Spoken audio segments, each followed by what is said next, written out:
సింగరేణి బొగ్గు గనుల వ్యవహారం తెలంగాణని కదిపేస్తోంది, కుదిపేస్తోంది.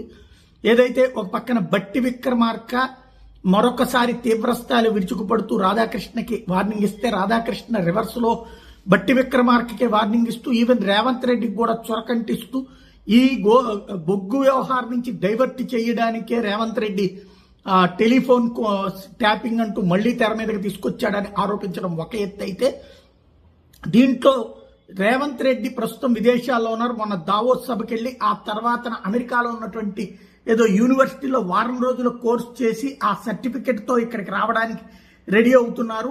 ఆ నేపథ్యంలో ఆయన ప్రస్తుతానికి అందుబాటులో లేరు కాబట్టి వచ్చి రాగానే తనతో మాట్లాడి ఏదైతే ఈ సింగరేణి కుంభకోణం మీద విచారణకు ఆదేశిస్తానంటూ బట్టి విక్రమార్క ప్రకటించడం ఒక ఎత్తు అయితే, ఇప్పుడు కవిత ఈ వ్యవహారం మీద స్పందించింది. హరీష్ రావు నాటకాలు ఆడుతున్నాడు ఎవరినో కాపాడటానికి అన్నటువంటి కోణంలో నుంచి ప్రొజెక్ట్ చేసుకొచ్చింది. హరీష్ రావు ఆరోపణలకి రివర్స్ లో కవిత హరీష్ రావునే ఇందులో కూడా దోషిగా చూపించేటటువంటి ప్రయత్నం చేస్తోంది.